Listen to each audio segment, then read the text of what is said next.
j'espère que vous allez bien. Je suis ravie aujourd'hui de vous retrouver pour vous parler de mon avis lecture, de ces lectures que j'ai pu faire au mois de février.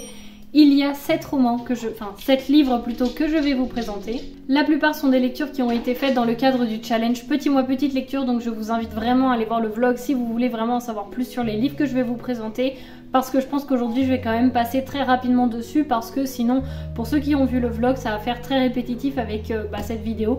Donc je vais aller plutôt rapidement sur les livres que j'ai lus. De toute façon pour la plupart ils sont assez courts, donc j'ai pas non plus énormément de choses à vous en dire.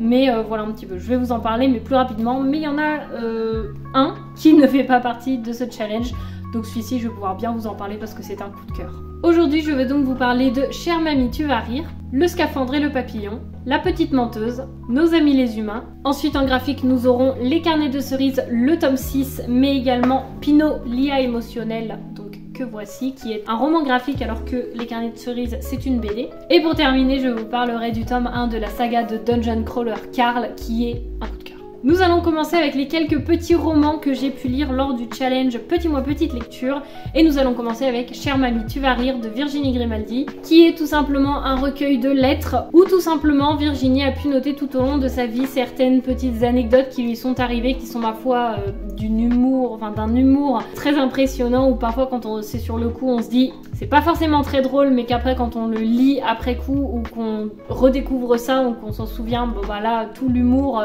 à sa place. Et en fait on y suit tout simplement les lettres que Virginie a pu écrire à sa grand-mère tout au long de sa vie finalement, parce que ça a commencé, la première lettre, je vais vous dire, elle date du 6 novembre 1983, donc on a toujours avec des photos qui illustrent ces petites lettres. Enfin c'est génial, c'est émouvant, moi j'ai beaucoup ri, enfin vraiment c'est très humain comme lecture et en même temps très prenant, c'est-à-dire c'est vraiment pas prise de tête et ça fait du bien de lire ça, c'est vraiment très agréable. En tout cas si jamais ça vous intéresse, sachez qu'il y a d'autres livres dans ce registre, notamment Chère mamie au pays du confinement et donc Chère mamie tu vas rire. Moi c'est donc le troisième, les trois je les ai lus et j'ai adoré à chaque fois.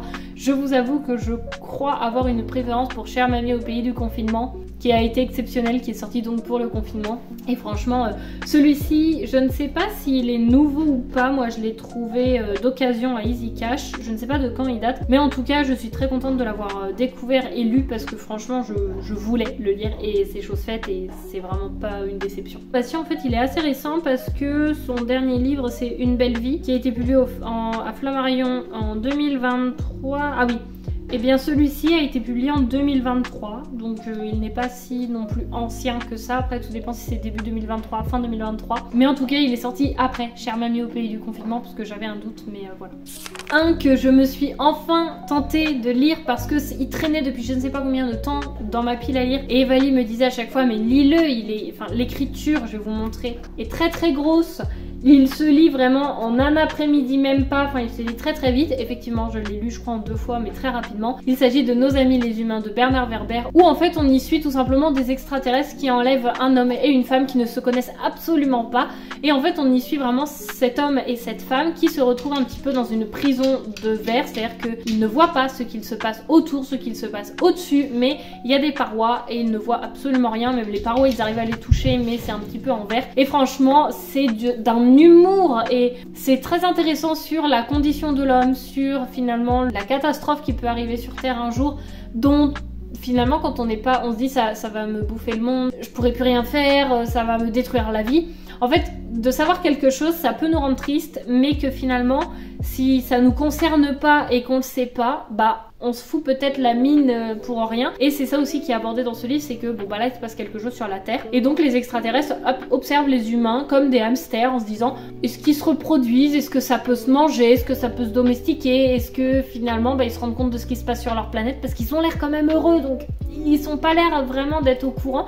Et franchement mais c'est d'un humour, c'est piquant, ça pince, franchement c'est excellent. Moi j'ai adoré parce qu'on y suit vraiment une femme un peu qui est dompteuse de tigres je crois, donc elle apparaît dans la cage en total, vraiment habillée un peu en jaguar ou je sais plus trop quoi, enfin à rayer. Et on a un homme de science, alors on a vraiment les deux opposés, entre une qui dit oui mais vous êtes un monstre parce que vous faites des expériences sur les animaux, et l'autre qui lui répond eh oui, et en même temps tu verrais les souris comment elles souffrent, mais en même temps c'est pour que après toi quand tu t'appliques toutes tes crèmes, et bah tu souffres pas. Et on a vraiment cet échange qui est très piquant entre oui mais toi t'es un monstre, et puis oui bah en même temps tu préférerais avoir, qu'on te fasse une crème et puis que t'aies plein de boutons sur la tronche, ou que peut-être on teste un petit peu avant pour voir les effets. Et franchement, c'est vrai que ça remet plein de choses qui se passent dans notre monde, ça les remet un peu en avant dans ce livre.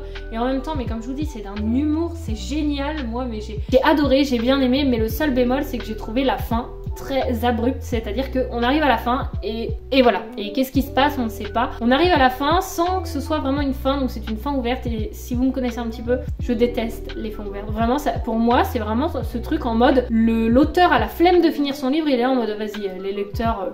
Tu te débrouilles, tu devineras la fin tout seul. Comme si alors que c'est pas forcément ça, mais comme si l'auteur a eu la flemme de terminer son livre ou qu'il ne savait pas comment le faire et qu'il s'est dit bon, l'auteur il se débrouillera à deviner, enfin le lecteur se débrouillera à deviner une fin, il fera ce qu'il veut. Non, j'ai payé pour un livre.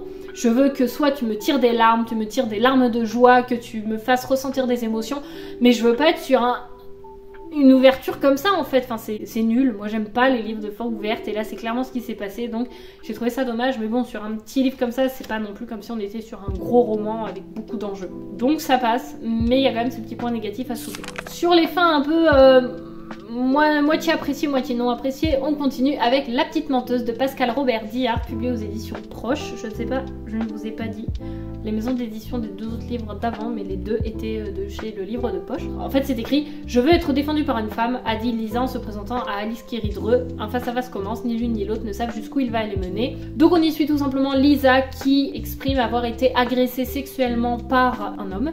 Et on y suit donc Alice Quéridreux qui est une avocate, donc on la suit vraiment elle, de son point de vue. Toute cette affaire où en fait elle se retrouve à charge de cette affaire-là. Et j'ai trouvé ça très intéressant de voir comment une victime peut passer à coupable et comment en fait on est entré dans cette histoire en se disant ok, je vais la défendre, et là on se rend compte que peut-être finalement elle est coupable et on se dit mince, faut quand même que je la défende parce que je suis quand même dans le truc. Donc c'est très intéressant de voir justement la défense d'un coupable, de voir à quel point ça peut heurter l'authenticité de quelqu'un et les convictions finalement, les valeurs, etc. et tout ce qu'on pense porter qui finalement peuvent être chamboulés. Et en même temps j'ai trouvé ça très oppressant parce que on y suit donc Alice, notre avocate, qui ne vit que pour son métier, c'est-à-dire qu'on la suit elle, mais dans sa vie à côté on la suit, et en fait dans sa vie à côté elle pense que à son affaire, elle pense que boulot. Elle va à un moment sur une île d'enfance ou un truc comme ça et direct elle attaque, elle croise quelqu'un, il lui dit alors dans tes affaires t'en es où, et hop elle échange sur ses affaires, etc.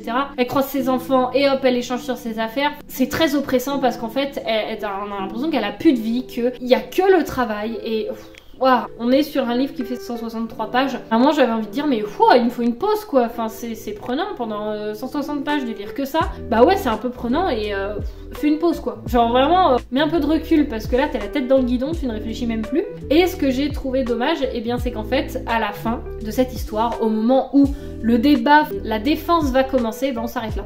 C'est-à-dire qu'on sait les arguments qu'elle va donner, on sait l'histoire, qui est vraiment coupable, qui est vraiment victime, etc. On sait qui va être là, on sait un petit peu la famille, comment elle réagit, etc. Mais c'est-à-dire que là on arrive où on a tous les éléments et on arrive au moment du face-à-face et le livre se termine là. Et moi j'étais là, mais non, mais moi j'aurais aimé voir la défense, voir les contre-arguments, voir l'échange que ça aurait pu susciter, voir les expressions de surprise, peut-être de rage, de peur, de colère. Enfin, moi j'aurais aimé voir tout ce côté-là qui finalement c'est un peu la concrétisation de tout ce qu'on a suivi depuis le début et on l'a pas. Donc j'ai trouvé ce côté-là vraiment dommage. Après, tout le reste est pas mal parce qu'on a quand même des bonnes informations. C'est très intéressant au niveau de l'oration, etc. de l'importance et du pouvoir de la parole. Mais à côté de ça, moi je reste quand même un petit peu sur ma faim pour justement cette clôture de livre qui n'est pas une clôture de livre finalement. Et encore une fois, ça me plaît pas quoi, parce que c'est en mode on arrive là, on fait tout ce chemin pour arriver là et j'ai tout ça à expliquer, il faut vraiment que je reprenne tous les éléments, que je le réexplique, que je réexplique tout le truc, comme si en fait on arrivait devant la grande bataille et là on se dit ouais, là il va falloir que je donne du lourd, que j'explique toute la bataille et tout. J'ai la flemme, les lecteurs l'imagineront. Pourquoi? Maintenant nous allons passer à un témoignage, donc le premier livre que j'ai pu lire dans le cadre du challenge Petit Mois Petite Lecture de février, qui, je vous l'avais pas dit, mais est organisé par Audrey Le Souffle des Mots. Je crois qu'on est sur la 4e édition, peut-être un truc comme ça, ça fait plusieurs années qu'elle le fait. Et on est donc ici sur Le Scaphandre et le Papillon, écrit par Jean-Dominique Bauby, c'est publié aux éditions Robert Laffont. Et ici on est tout simplement sur un témoignage sur le Locked-in Syndrome, donc un homme qui a un accident vasculaire qui plonge tout simplement Jean-Dominique dans le coma profond. Et quand il en est sorti, toutes ses fonctions motrices étaient détériorées, atteint de ce que la médecine appelle le locked-in syndrome, littéralement enfermé à l'intérieur de soi-même, de lui-même. Il ne pouvait plus bouger, manger, parler ou même simplement respirer sans assistance, Et tout simplement dans ce corps inerte, seul un œil bouge, et cet œil pour lui c'est le gauche, et c'est le seul moyen qui lui permet tout simplement d'interagir avec le monde extérieur par clignement d'œil, et c'est tout ce qu'il peut faire, c'est-à-dire que c'est le seul lien qu'il a avec le monde, avec les autres, mais également avec lui-même et avec la vie. Donc c'est bizarre de dire que j'ai apprécié ou non un témoignage, parce que on n'est pas vraiment sur de l'appréciation, mais juste sur de l'instruction en soi et du partage d'expérience. Mais j'ai trouvé ça intéressant, et en même temps, je dirais pas que c'est pas assez creusé, c'est très délicat de dire ça pour un témoignage, parce que déjà dès l'instant qu'un auteur écrit son histoire, son expérience, un témoignage, déjà c'est à applaudir, parce que voilà, c'est un effort suivant le thème du témoignage, on peut pas remettre en cause. Mais dans le sens où pour comprendre ce qu'est le locked-in syndrome, même si j'ai bien compris, c'est-à-dire qu'il peut pas bouger, il a que son œil pour communiquer, donc il est bloqué à l'intérieur de lui-même, son corps agit vraiment comme une prison. J'ai trouvé qu'on avait très peu d'émotions de circuler, qu'on avait très peu de qu'est-ce que sa famille, quand il sort, est-ce qu'il réapprend petit à petit, pour moi il manquait plein d'éléments. C'est un très bon témoignage, c'est pas ce que je suis en train de dire, mais j'aurais aimé qu'il fasse plus de pages pour vraiment l'étoffer, pour vraiment en apprendre plus sur comment ça a impacté finalement toute sa vie, parce qu'on a énormément de choses avant, de flashbacks de avant son accident, mais très peu pendant et après en fait. C'est-à-dire que pendant, oui, on a forcément des descriptions, des sensations, des choses qui sont décrites, mais j'ai pas ressenti cette souffrance comme j'aurais pensé le ressentir entre guillemets. C'est bizarre dit comme ça, en mode j'aurais aimé plus souffrir, j'aurais aimé que l'auteur décrive qu'il a souffert, alors que c'est pas le cas, je suis déçue, pas du tout. C'est vraiment que je trouve qu'il n'y avait pas assez d'émotions pour que vraiment je sois touchée par ce témoignage. Donc voilà, pour moi ça reste un témoignage, ma foi, intéressant. Est-ce que je le recommanderais si quelqu'un souhaite découvrir le locked-in syndrome? Pas vraiment. Mais si jamais vous trouvez le livre, moi je l'ai trouvé en boîte à livres, donc si jamais l'occasion se présente, pourquoi pas, mais sinon je dirais que, ouais, pas spécialement en tout cas.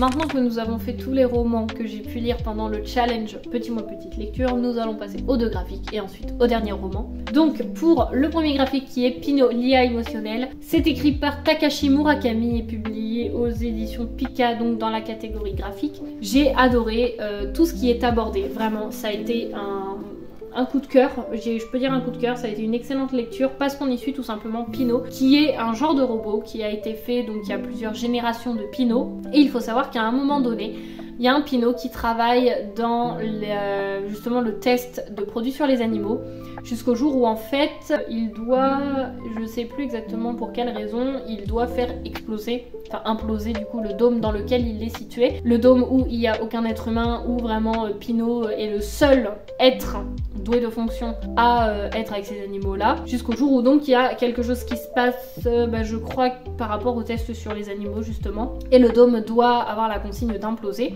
Donc Pino déclenche un peu, le robot a la consigne de déclencher cette explosion, il la déclenche, et en fait au dernier moment il y a un truc qui disjoncte et il essaye de sauver tous les animaux, il essaye de se sauver lui-même, etc. Et donc là il y a un bug qui se fait et ça fait polémique en mode comment ça, un robot? Qu'est-ce qui s'est passé? Est-ce que là il a ressenti des émotions? Pourquoi il y a eu un gros bug comme ça? Qu'est-ce qui se passe? Donc on suit déjà cette première petite partie d'histoire et ensuite on y suit un deuxième robot, Pino, un autre, qui tout simplement fait partie d'une famille dans le sens où il a pour fonction d'être un robot soignant. Je peux pas vous dire exactement quelle place il prend, mais un robot soignant autant mental que physique pour une dame âgée. Et en fait un jour tout simplement l'État se retrouve à rappeler tous les robots Pino pour les détruire parce que tout simplement il y a eu un défaut à un moment et ils se disent c'est trop risqué, ils sont partout dans le monde et s'il se passe quelque chose c'est beaucoup trop risqué, donc on va rappeler tous les Pinos, sauf que vous vous doutez bien qu'il y en a quelques-uns qui résistent, qui ne sont pas trouvés, et donc on y suit un petit peu toute cette image dépeinte du robot, de l'IA, donc l'intelligence artificielle, et aussi toute ce parallèle qui est fait finalement entre l'immortalité, le robot, l'intelligence artificielle, mais également est-ce que l'intelligence artificielle est éternelle, alors que si elle commence à avoir des sentiments, elle devient mortelle. En fait on a tout ça qui est abordé avec beaucoup de justesse, de douceur en même temps, on s'accroche, et c'est là où on se dit comment est-ce qu'on peut éprouver des sentiments pour un robot. Éprouver, qu'est-ce que c'est comme sentiment? Est-ce que c'est juste s'accrocher à quelque chose comme un objet qu'on apprécierait? Ou est-ce qu'il y a vraiment plus fort parce que cette personne, ce robot, nous apporte vraiment quelque chose au quotidien et nous procure des émotions comme une personne pourrait nous procurer? Et c'est tout ça qui est dépeint, franchement c'est vraiment très très bien abordé et moi j'ai adoré. On a vraiment des planches qui sont super belles. Moi j'ai vraiment apprécié cette histoire et en plus Pinot il a une tête, je sais pas si vous le voyez là, mais il est beaucoup trop chou, enfin franchement il a une tête, on le voit sur la couverture tout simplement. Mais moi j'ai adoré, c'était une excellente lecture que je ne peux que vous recommander si jamais le sujet vous intéresse ou autre. Et j'ai vu que l'auteur, alors ouais c'est écrit du même auteur sur la petite jaquette arrière, voilà on a du même auteur, Le Chien Gardien d'Étoiles, et bah croyez-moi que celui-ci est dans ma wishlist et que j'espère très bientôt pouvoir me le procurer parce que celui-ci j'ai adoré, ça a été un énorme coup de cœur. En avant-dernière lecture, je vous parle maintenant des Carnets de cerises, le tome 6, c'est écrit et dessiné par Joël Chamblin et Aurélie Nérès, c'est publié aux éditions Métamorphose et donc le tome 6 c'est la parenthèse de l'oubli. La parenthèse d'oubli, pardon. Et alors là, comment vous dire que j'ai adoré, mais que c'est normal, parce que pour beaucoup en fait, les BD Lou de Julien Nil sont tout simplement la BD nostalgique de l'enfance, etc. Et bien moi je dirais que oui et non, c'est-à-dire que oui j'ai eu les BD Lou, d'ailleurs je sais plus, je les ai plus maintenant en ma possession, mais oui j'adore vraiment, mais j'ai pas été autant bercée par Lou que par les Carnets de cerises. Moi c'est vraiment les Carnets de cerises. Lou est venu également, Lou a quelque chose de très nostalgique, mais les Carnets de cerises pour moi c'est ma première BD que j'ai lue, c'est la première BD que mes parents m'ont acheté. Et ce que j'adore dans cette BD c'est qu'on va avoir des planches comme ça, enfin des planches de BD toutes simples, mais également des pages de carnet que Cerise écrit, des pages de son carnet avec des photos collées, etc. Enfin comme là, et tout simplement ici donc on y suit Cerise qui est avec sa maman, son beau-père et son beau-frère, demi-frère, le fils du conjoint de sa maman. Voilà, en fait sa maman s'est mise avec un homme et c'est le fils de cet homme, je sais pas du coup si on dit beau-frère, demi-frère, voilà. Mais en tout cas il décide tout simplement de faire une vraie parenthèse et de partir en voyage autour du monde, je crois pendant 1 an, et on suit un petit peu ce périple au travers de cette BD. Et j'ai adoré parce que pour moi c'est juste de la nostalgie, des moments doux, des moments voilà, c'était doux, c'était beau, c'était des moments de famille partagée, c'était enfin la BD Cerise pour moi c'est vraiment un moment que j'adore retrouver parce que c'est les Carnets de cerises, c'est comme si on me demandait pourquoi est-ce que t'apprécies la BD Lou à certaines autres personnes quoi, c'est pareil, c'est inexplicable. Et à la fin j'ai même pleuré parce que pour être honnête il y a tout simplement c'est un peu comme quitter ces personnages là, c'est comme dire oh non mais quand est-ce qu'il y aura le tome 7 qui va sortir, est-ce qu'il y aura un tome 7 qui va sortir? Et je vais pas vous mentir, j'ai un petit peu pleuré à la fin de cette BD tout simplement parce que voilà on quitte les personnages, est-ce qu'on va les retrouver dans un tome 7 ou pas, et quand également, parce que entre le tome 5 et le tome 6 croyez-moi qu'il y a eu plusieurs années qui se sont écoulées et j'y croyais plus vraiment. Quand j'ai vu que le tome 6 était sorti j'étais là mais attends mais il y a un tome 6 de sortie, mais c'est génial, je l'ai vu, je l'ai pris. En réalité c'est Evanie qui me l'a offert pour Noël, donc c'était trop bien, j'ai adoré. Voilà. Et alors maintenant, nous allons passer à une pépite. Mais une pépite, c'est mon père qui me l'a prêté en me disant tiens, je pense que tu vas aimer. Mais j'ai adoré, vraiment le tome 2, je me rue dessus quand il sort. Enfin, moi je l'ai écouté en audio, donc je pense que j'écouterai le tome 2 en audio. Il s'agit bien évidemment de Dungeon Crawler Carl. C'est écrit par Matt Diniman et publié aux éditions Lorestone, je sais plus. Et alors là, c'est écrit bienvenue, chers crawlers, bienvenue dans le donjon. Survivre est une option, offrir un show d'enfer aux spectateurs, une nécessité. On y suit donc Carl qui, un soir, tout simplement, il y a le chat de son ex qui sort de l'appartement en pleine nuit. Et donc, un chat bien entendu qui gagne des prix, qui est un chat assez prestigieux, il se dit mais mon Dieu, mais le chat est sorti, si le chat se barre, je suis foutu, je suis mort. Donc il sort en calbar dans la rue et à ce moment-là, tout explose.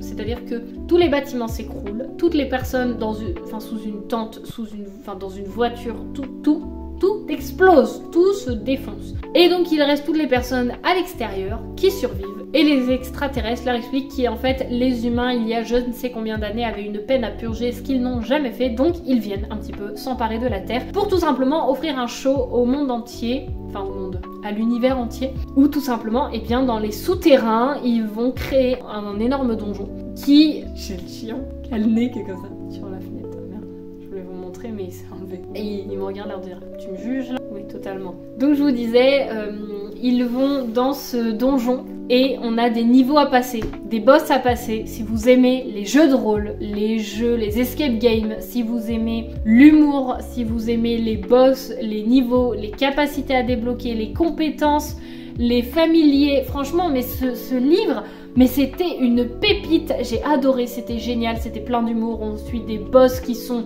hauts en couleur, on a des capacités débloquées, on a des succès débloqués, et alors en audio, franchement, si vous avez l'occasion de le lire, de l'écouter en audio, mais faites-le parce qu'on a la voix de la personne qui lit, qui est absolument exceptionnelle. L'intonation, tout y est. J'ai adoré. Franchement, ça sort tellement de tout ce qu'on peut lire. Apparemment, c'est une série qui est culte, qui est enfin sortie en France. Et c'est écrit mélange détonnant d'action, d'humour et de points d'expérience. Les déboires de Carl et de Princess Donuts sauront ravir les amateurs de fantasy et de gaming. Princess Donuts, il s'agit du nom du chat, qui normalement ne s'appelle pas Princess Donuts, mais c'est le nom qui lui est donné dans le donjon. Vous verrez pourquoi. Mais franchement, lisez-le.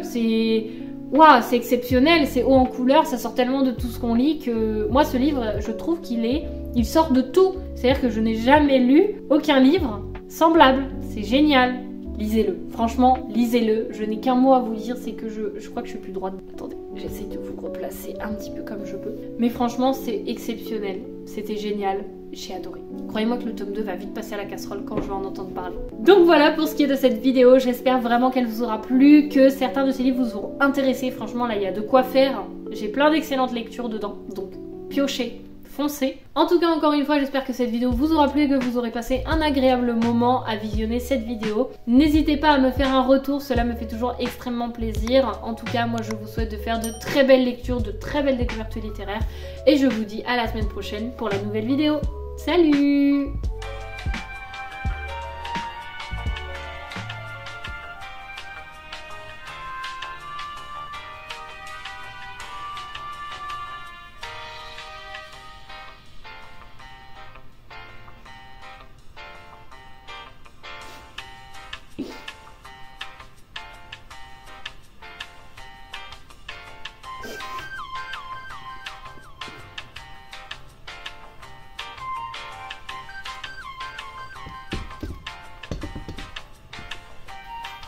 Bon, j'ai réussi un peu à vous montrer.